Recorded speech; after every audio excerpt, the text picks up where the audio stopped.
अस्सलामुअलैकुम dear students, आज हम आपकी खिदमत में हाजिर हैं एक नए चैप्टर के साथ जिसका नाम है ओवरकोट। और ये आपकी इस बुक में चैप्टर नंबर 6 है, जो कि आपकी इस किताब के अंदर जो है वो सीरियल वाइज इसको जो है वो शामिल किया गया। तो हस्ब रिवायत आज हम जो इसका जो चैप्टर है इसका आगाज़ करते हैं मुश्किल अल्फाज के मानी से। आज का ये जो चैप्टर है ये ओवरकोट का जिसका नाम है और इसको लिखा है गुलाम अब्बास ने।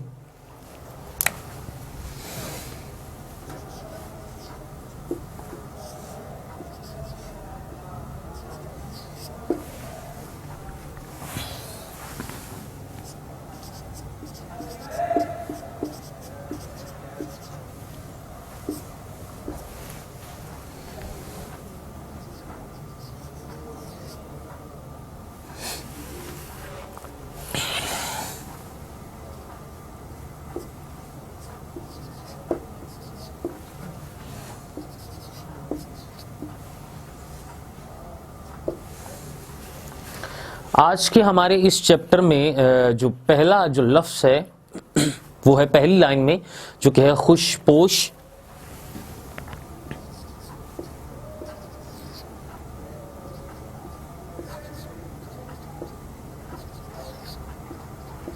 जिसका मतलब है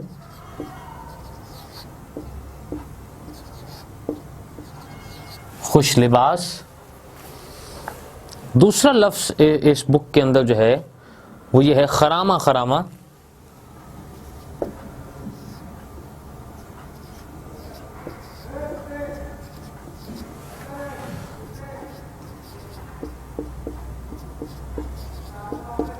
जिसका मतलब है आहिस्ता आहिस्ता।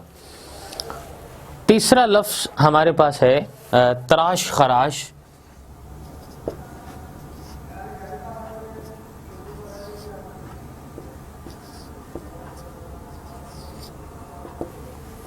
जिसका मतलब है बनावट या बनना संवरना। इसके बाद हमारे पास अगला जो लफ्ज़ है वो सब्ज़ फ्लैट हैट।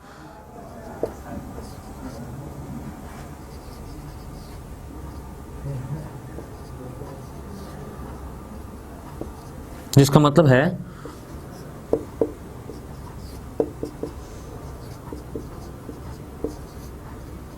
सब्ज रंग की टोपी जो सर पे पहनने के लिए मोस्टली जो है वो जिसको इस्तेमाल किया जाता है।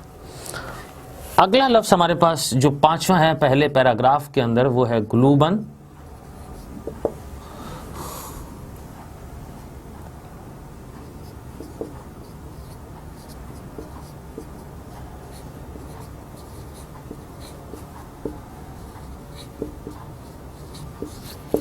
गर्दन के गिर्द बांधा गया लंबा रुमाल।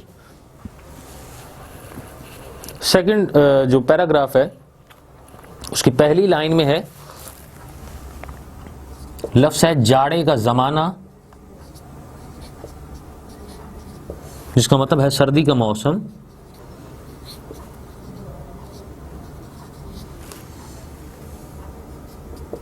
लफ्ज़ हमारे पास जो सातवां यहां पर मौजूद है वो ये है तुंद हवा।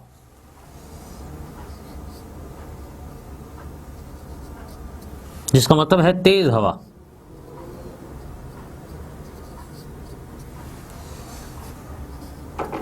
आठवां लफ्ज़ इस बुक के अंदर है कड़कड़ाता जाड़ा।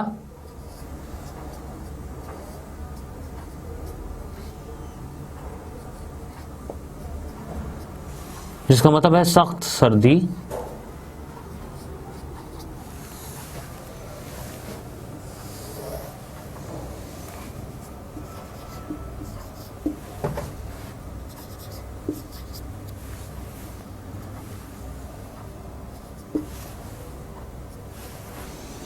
लफ्ज़ नंबर 9 जो है वो यहां पर हमारे पास है बांकपन।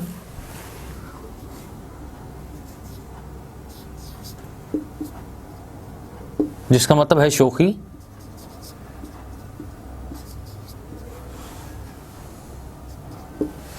10वां हमारे पास लफ्ज़ है यकबारगी,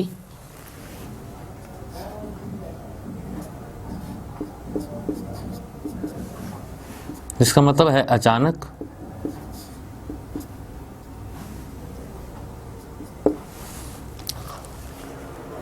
ग्यारहवां लफ्ज़ है हमारे पास धुंधलके,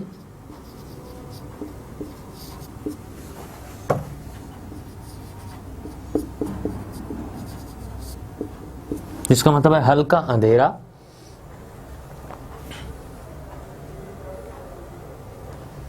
जिसका मतलब लफ्ज़ हमारे पास जो है वो 12वां है सख्त कोहरे, जिसका मतलब है सख्त धुंध। हमारे जो पेज नंबर जो 28 है, जिसके ऊपर हमारे लास्ट पैराग्राफ के अंदर है लफ्ज़ है कि उड़स रखा था,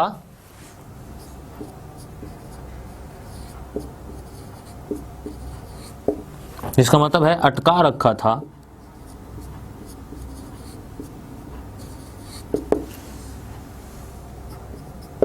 चौदहवां लफ्ज़ हमारे अगले जो है वो पेज पर यहां पर जो है वो शामिल है, नाखुशगवार।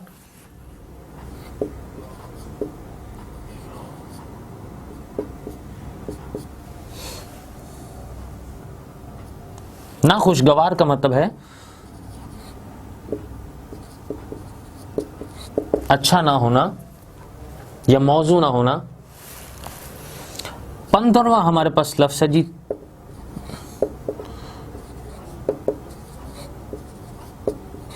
तांता बंधा होना,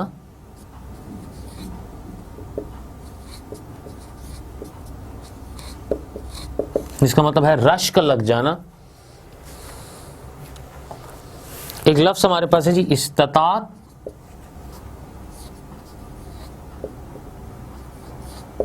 जिसका मतलब है अहलियत।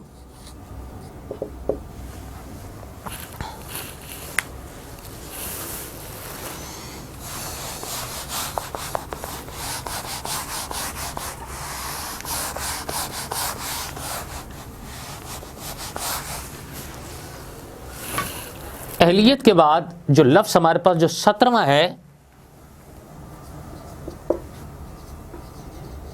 जिसका मतलब है शक्ल।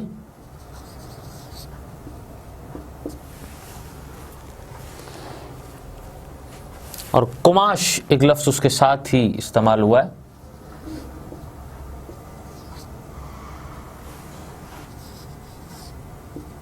जिसका मतलब है किस्म।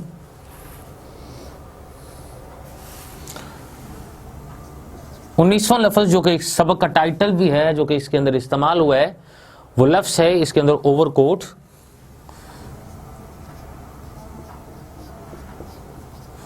जिसका मतलब है लंबा कोट। और ओवरकोट उसको कहा जाता है जो कि घुटनों तक जो है वो आ रहा हो, उसको हम ओवरकोट का नाम देते हैं, जो कि सर्दियों के अंदर खासतौर पर जो है जिसको लोग पहना करते हैं।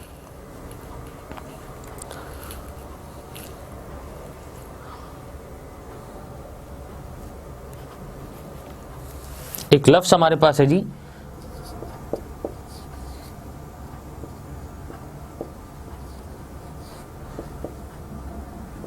बेशकीमत,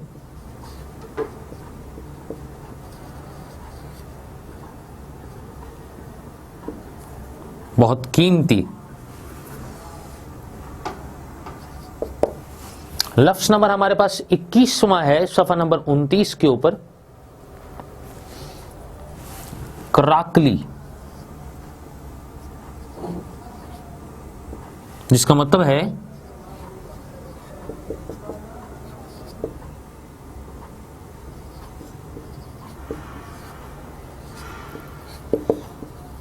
कि जंगली बिल्ले की खाल से बना हुआ। 22वां लफ्ज़ हमारे पास है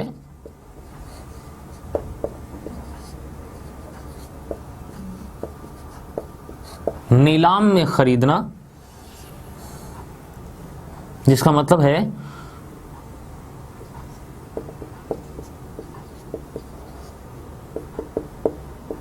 पुरानी चीज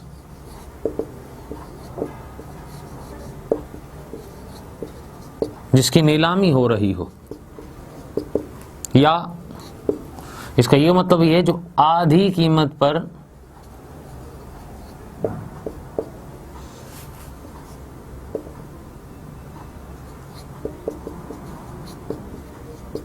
बिक रहा हो। अगला लफ्ज हमारे पास है जी सिलवट,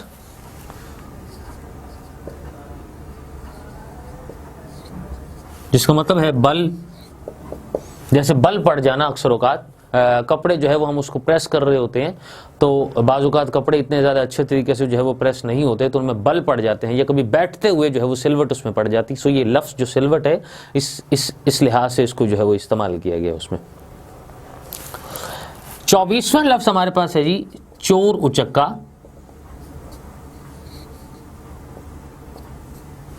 जिसका मतलब है उठाईगीर।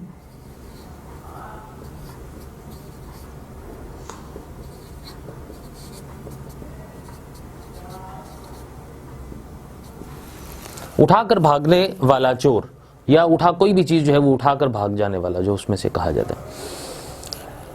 अगले हमारे जो है वो सफ़ा पर जो है पिचकारा एक लफ्ज़ है,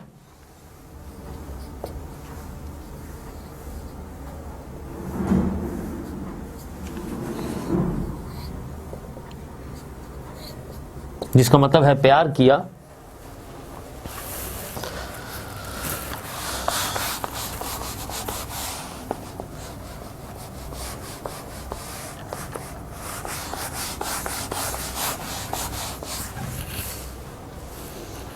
यहां पर एक लफ्ज़ हमारे पास और भी है जो कि बहुत अहम है। 26वां लफ्ज़ हमारे पास है जी मटर गश्त करना,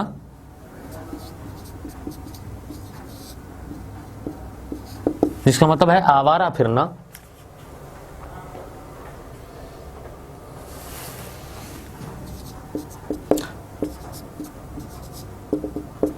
सत्ताईसवां लफ्ज़ हमारे पास है कोचवान,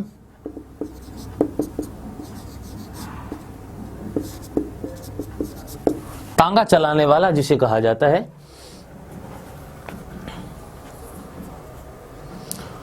एक लफ्ज़ और है हमारे पास जो लफ्ज़ नंबर 28वां है, जिसका जो लफ्ज़ है हमारे पास गदागर,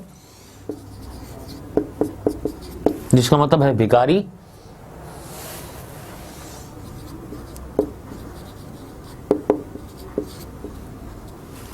उनतीसवां लफ्ज़ हमारे पास है भमो, जिसका मतलब है अबरू।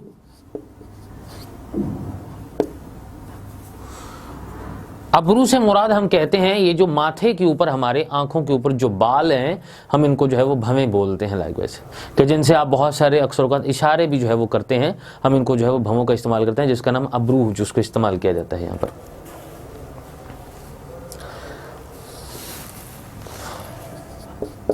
तीसवां हमारे पास जो लफ्ज़ है पुरइसरार, जिसका मतलब है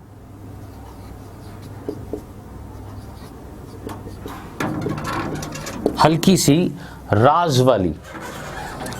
अगला लफ्ज़ हमारे पास जो यहां पर है वो है लफ्ज़ चौंचाली,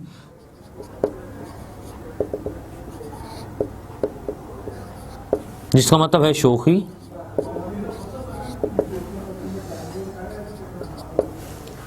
बत्तीसवां हमारे पास लफ्ज़ है कि छट सी गई,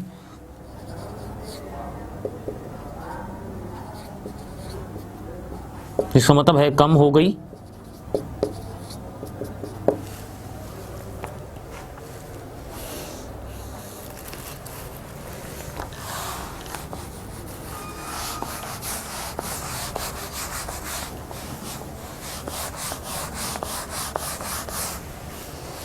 हमारे आज की सबक में 33वां जो लफ्ज़ है वो है जाज़िबियत,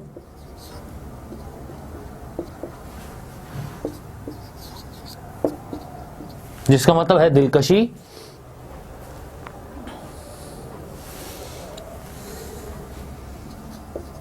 चौंतीसवां जो लफ्ज़ है वो है राहगीर,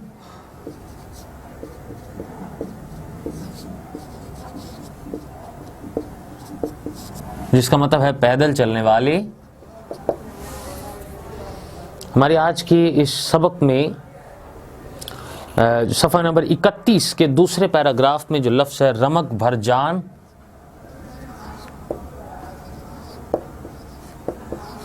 जिसका मतलब है थोड़ी सी जान।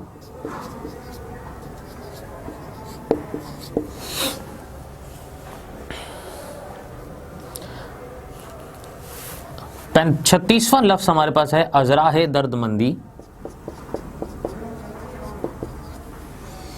जिसका मतलब है हमदर्दी से।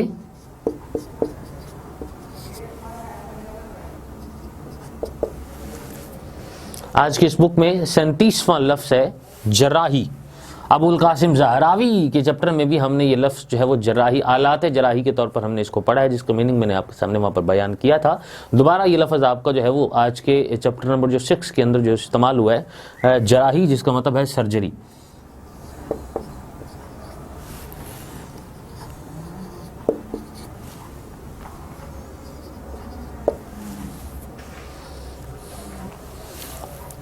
अड़तीसवां लफ्ज़ हमारे पास कैफियत, जिसका मतलब है हालतें। एक लफ्ज़ और हमारे पास है जी नकटाई,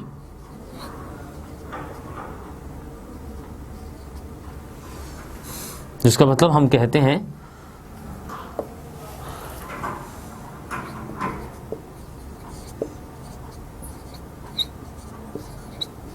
बांधने वाली जो टाई होती है जिसको इस्तेमाल किया जाता है, हम उसको जो है वो नकटाई कहते हैं।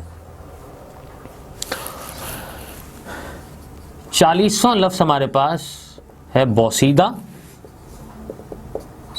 जिसका मतलब है पुराना। एक लफ्ज़ हमारे पास और है 41वां, जिसमें लफ्ज़ इस्तेमाल किया गया मैला कुचैला, जिसका मतलब है गंदा।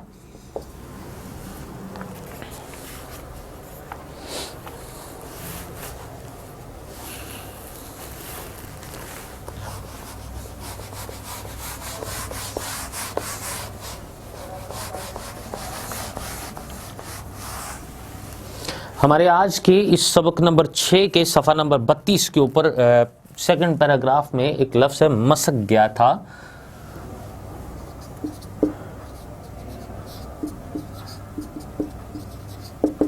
मतलब चिर गया था।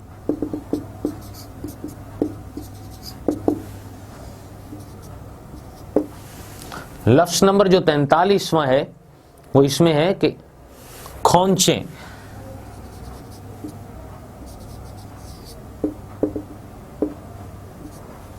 जिसका मतलब है कपड़े का उलझ कर फटना।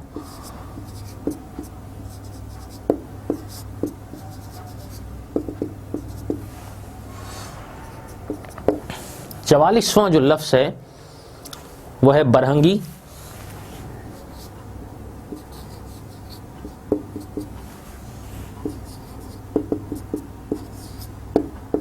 जिसका मतलब है नंगापन। लफ्ज़ नंबर 45वां जिसका मतलब है खजल, ये लफ्ज़ है जिसका मतलब है जी शर्मिंदा।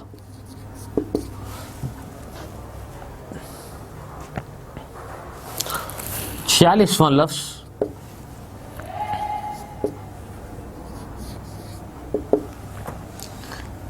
हम जिन्स, जिसका मतलब है एक ही जिन्स वाले लोग।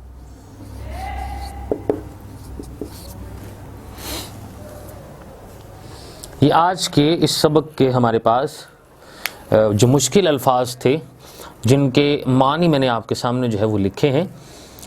अब इनके बाद हम आज जो इस सबक है, इस सबक की जो है वो खुलासा आपके सामने जो है वो मैं बयान करता हूँ। ये जो सबक ओवरकोट है, बुनियादी तौर पर जो है वो ग़ुलाम अब्बास ने इसको लिखा है, और ग़ुलाम अब्बास 1909 में सब कॉन्टिनेंट के अंदर जो है वो पैदा हुए, और उसके बाद वक्तन फ़वक्तन अदब के साथ अपना जो है वो लगाव रखते रहे। उनका अदब के साथ लगाव का आलम ये था कि 7वीं क्लास के अंदर उन्होंने अपनी ज़िंदगी के अंदर एक पहली जो है वो नज़म उसको उन्होंने लिखा कहानी की सूरत के अंदर। उसके बाद जो गुलाम अब्बास साहब हैं उन्होंने एक बहुत ही ज़्यादा सबक आमूज़ जो है वो अफ़सानों को लिखा है, जिसमें मुआशरती मसाइल को उजागर किया गया था, जिसमें से एक बहुत मशहूर जो उनका एक जो अफ़साना है वो कतबा के नाम से बहुत मशहूर हुआ उस हवाले से। आज का हमारा ये जो सबक है ये लिया गया है जाड़े की चांदनी में से, जो ओवरकोट का लिया गया है, जिसमें से एक करैक्टर को आपके सामने जो है वो डिस्कस करने की कोशिश की गई है। गुलाम अब्बास साहब बर्र-ए-सगीर के अंदर जो है उनका एक अदबी हवाले से नाम रहा है और पाकिस्तान बनने से पहले भी उनकी जो है वो शख्सियत को बहुत ज़्यादा माना जाता था। ये वो वाहिद शख्सियत हैं जो कि महानामा जो फूल हैं उनके अंदर अपनी जो खिदमात हैं वो सर अंजाम देते रहे हैं। इसके साथ साथ उन्होंने BBC के अंदर एक अरसा दराज तक बैरून मुल्क जाकर जो है वो काम किया और दोबारा जब वो वापस आए तो फिर वो अदब के साथ जो है उनका लगाव फिर से पैदा हो गया और कराची के अंदर जो उनकी जो है वफ़ात हुई है उसके बाद। ओवरकोट का ये जो खुलासा है जिसको बयान करने में आपके सामने जो है वो जा रहा हूँ, ये बेसिकली एक किरदार है जिसको उन्होंने खुद ही अपने सामने जो है वो रख के आवाम के सामने जो है वो तवज्जो का एक मरकज़ बना दिया कि बाज़ शख्सियात हमारे माशरे के अंदर ऐसी भी होती हैं जिनका ज़ाहिरी तौर पर रख रखाव बहुत ही ज़्यादा अमीराना होता है, या वो कोशिश करते हैं कि सबके सामने इंतहाई अच्छे अंदाज के अंदर जो है ख़ुद को पेश किया जाए उस हवाले से। सो इसी में एक नौजवान का वो तज़किरा करते हैं जिसने एक ज़ाहिरी तौर पर जो है वो ओवरकोट पहना हुआ है। 4 बुनियादी चीज़ें जिसने बहुत ज़्यादा अच्छे तरीके से ज़ेबतन की गई हैं और जिसकी वजह से वो एक ज़ाहिरी तौर पर अमीराना जो है वो घर का जो है वो लगता है।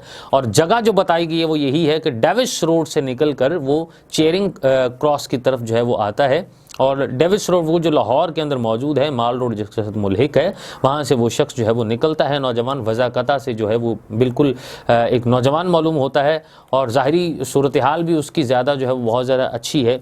और इसमें गुलाम अब्बास जो है वो ज़्यादातर जो बयान करते हैं वो ओवरकोट के हवाले से बयान करते हैं कि ओवरकोट बहुत ही ज़्यादा अच्छा था। फ़ौजी जो कलर होता है, खाकी कलर उसका जो बना हुआ था, उसका रंग था उसका, जिसमें कोई भी किसी भी किस्म की कोई सलवट ज़ाहिरी तौर पर उसमें नज़र नहीं आती थी।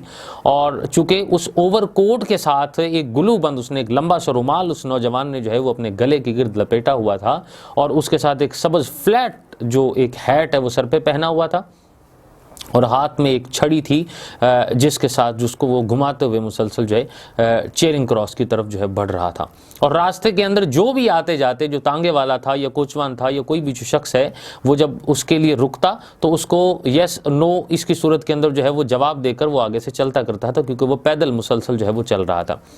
और रास्ते के अंदर आसपास जितने भी लोग थे उनको मुकम्मल तौर पर बड़ी ही तवज्जो के साथ जो है वो देखता आ रहा था, यहाँ तक कि वो डेविस रोड के साथ साथ चलते चलते वो चेरिंग क्रॉस पर पहुँच जाता है और चेरिंग क्रॉस को क्रॉस करते हुए वो बाग जना की तरफ नहीं मुड़ता बल्कि सीधा माल रोड की तरफ जाता है और माल रोड के भी उस हिस्से की जानिब जाता है जो कि बहुत ही ज़्यादा जो है वो बारानक होता है और जहाँ पर मुख्तलिफ रेडियों वाले वो खड़े होते हैं और उनके आस पास जो है वो लोगों का हजूम भी बहुत ज़्यादा होता है।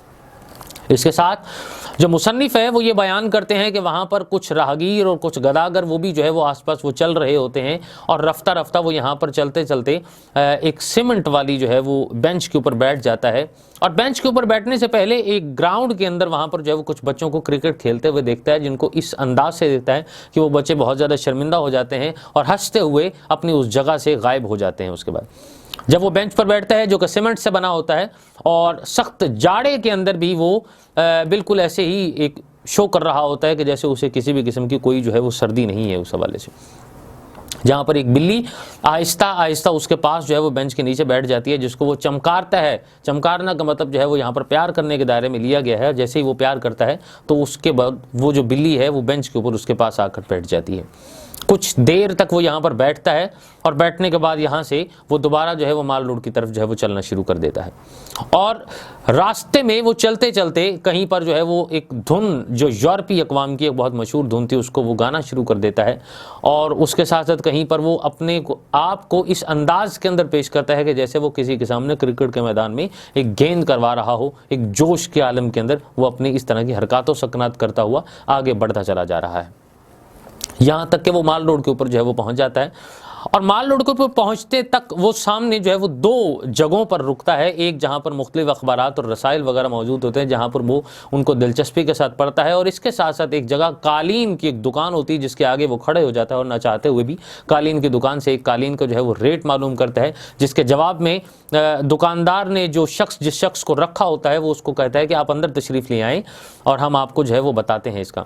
तो वो ये कहता है कि मैं सिर्फ इसको देखने आया हूँ और इसका भाव मैंने मालूम करना है, आज मैं सिर्फ देखने आया हूँ, मैं फिर किसी और दिन जो है आपसे जो है वो इस कालीन को जो है वो लेने के लिए आऊँगा। तो उस हवाले से जवाब में बहुत ज़्यादा अच्छे अंदाज के अंदर दुकानदार उसका जवाब देता है कि जनाब जब मर्ज़ी आइए, ये दुकान आपकी ही तो है। सो इसके जवाब में वहाँ से कुछ देर की जो है वो बातचीत के बाद वो आगे निकलता है और माल रोड के ऊपर जो है वो पहुँच जाता है। हर आने जाने वाला जो शख्स है उसकी तवज्जो का वो मरकज़ किसी हद तक बनता है, और बहुत सारे लोग ऐसे भी होते हैं जो कि अपनी आपाधापी के अंदर पड़े होते हैं, अपनी मसरूफियत के अंदर पड़े होते हैं, लेकिन वो नौजवान चूँकि एक इनफरादी एतबार से ख़ुद को जो है वो दूसरों के सामने जो है वो रख रहा होता है। कहने का मकसद इसमें यह है, जो कि एक बात को बयान किया गया है इसके अंदर, कि रास्ते के अंदर चलते हुए भी उसकी वज़ाकता बिल्कुल अमीराना थी, और उसने जो बनावटी एक लिबास अपने ऊपर जो है वो ओढ़ रखा था और पहन रखा था, उसकी बुनियाद पर उसकी जो असलियत है वो बिल्कुल भी सामने नहीं आ रही थी और दिखाई नहीं दे रही थी और नज़र नहीं आ रही थी उस हवाले से।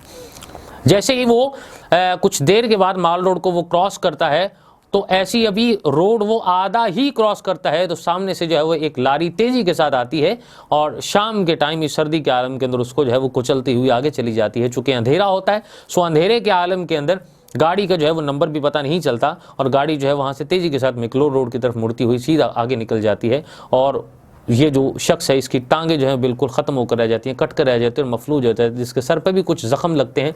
आसपास चलने वाले लोग उसको पकड़ते हैं और बड़ी तेज़ी के साथ उसको स्ट्रेचर पर डालकर जो है वो ले जाया जाता है हॉस्पिटल के अंदर, म्यू हॉस्पिटल के अंदर, जहाँ पर उसके ऑपरेशन किया जाता है। अब सवाल इस बात का है कि ऑपरेशन करते वक्त भी ज़ाहिरी तौर पर जब दोनों डॉक्टर जिन्होंने अपने चेहरे के ऊपर जो है वो मास्क चढ़ाया होता है ऑपरेशन करने की गरज से, और अभी इसमें कुछ थोड़ी बहुत जो है वो जान बाकी होती है जिसका अभी ऑपरेशन करने के लिए और उसका चेकअप करने के लिए, सर्जरी करने के लिए ऑपरेशन थिएटर के अंदर जब उसको ले जाया जाता है, तो ज़ाहिरी तौर पर एक दूसरे के आलम में देखते हुए डॉक्टर का ये ज़हनी तौर पर ये कहना होता है कि शक्ल से तो बहुत शरीफ घराने का और बहुत अमीर घराने का जो है वो लगता है, लेकिन जैसे ही उसके गुलूबंद को उसके गले से जो है वो गर्दन के आसपास से उतारते हैं तो बहुत ज़्यादा असलियत सामने आती है, और ओवरकोट को जब उतारा जाता है तो सूरत हाल कुछ और ही नज़र आती है। और सूरत हाल क्या है कि गुलूबंद के आसपास उसने बिल्कुल भी जो है वो कमीज़ नहीं पहनी हुई, और गुलूबंद को उसने अपनी गर्दन के गिर्द इस अंदाज में लपेटा होता है कि जिससे बिल्कुल भी एहसास नहीं होता कि इसने कमीज़ को नहीं पहना है। जबकि इसके साथ साथ उसने जो नीचे एक पतलून पहनी होती है, उस पतलून के अंदर भी बेल्ट नहीं होता, बल्कि उसको एक टाई के साथ जो है कस के बांधा गया होता है। इसके साथ साथ एक बहुत ख़ास बात और कि जो ओवरकोट है, ओवरकोट के नीचे सर्दी से बचने के लिए उसने एक स्वेटर पहना होता है, और उस स्वेटर के अंदर भी जगह जगह से सुराख होते हैं, और उसके जिस्म पर इतना ज़्यादा मैल कुचैल होता है कि यूँ लगता है कि जैसे 2 माह के अरसे से वो शख्स जो है वो नहाया नहीं है। और पतलून के ऊपर भी घुटनों के पास जगह जगह से जो है वो सुराख ऐसे लगे होते हैं कि जैसे बार बार जो है वो एक ज़मीन के ऊपर जो है वो एक हिस्सा कपड़े का जो है वो मशक होकर जो है वो कट गया हो और फट गया हो वहाँ से उसे। उसके जूतों को जब उतारा जाता है तो दोनों अलग अलग जो है वो रंग के उसमें से जो है वो जुराबें उसकी निकलती हैं, और वो भी जगह जगह से जो है वो फटी होती हैं। सो ज़ाहिरी इस शक्ल और सूरत को देख कर डॉक्टर साहिबान भी एक दूसरे की तरफ जो है वो देखते हैं और हैरान हो जाते हैं, और उसके हैरान होने की बदौलत ये सूरत हाल उनके सामने जो है वो असलियत के आलम में इस वजह से खुलती है। सो गुलाम अब्बास एक सोसाइटी के अंदर पैदा होने वाले जो रख रखाव है, जिसको बाज़ औक़ात बहुत सारे लोग ऐसे हैं जो कि मुआशरती तौर पर अपनी इज़्ज़त और अपने वक़ार को कायम रखने के लिए ऐसा अपनाते हैं, और उसको अपनाने की गरज भी उनकी बेसिकली बुनियादी तौर पर यही होती है कि मुआशरे के अंदर लोग उनको इज़्ज़त और कदर की निगाह से देखें। सो ये हमारा एक ओवरकोट का एक सबक है जो कि इस दायरे के गिर्द घूमता है, क्योंकि ओवरकोट इसका एक मरकज़ी ख्याल है, एक मरकज़ी किरदार है, क्योंकि अगर ओवरकोट नहीं है तो फिर इंसान की ज़ाहिरी सूरत हाल भी एट दैट टाइम मुकम्मल तौर पर लोगों के सामने अय्या हो जाती। लेकिन ओवरकोट वो वाहिद एक चीज़ थी कि जिसने इंसान के लिबास को बहुत ही ज़्यादा अच्छे तरीके से जो है वो ढका हुआ था। गुलाम अब्बास ओवरकोट की तारीफ़ करते हुए बयान करते हैं कि ओवरकोट इस नौइयत का था कि उसमें किसी भी किस्म की कोई भी सलवट जो है वो नहीं थी, और ना ही उसमें किसी भी किस्म का कोई ऐसा कोई शक व शुबा हो सकता था कि ये ओवरकोट बहुत ही ज़्यादा खस्ता हालत का है, जबकि उसकी सलाई बहुत ही ज़्यादा उम्दा थी, और ऐसा लगता था कि जैसे इसी किसी बहुत अच्छे दर्जी ने इसको सिया हुआ, और कपड़ा भी बहुत आला किस्म का लग रहा था। कहा यह जाता है कि हमारे मुआशरे के अंदर बहुत ही ज़्यादा अशख़ास ऐसे हैं जिनको ये अपनी मजबूरी के तहत इस ज़िंदगी को गुजारने के लिए और दूसरों के सामने अपनी ज़ाहिरी तौर पर जो है वो रख रखाव को रखने के लिए जो है ऐसी बहुत सारी चीज़ों को अख्तियार करते हैं। जबकि हकीकत यह है कि अगर हम हकीकत का सामना करते हुए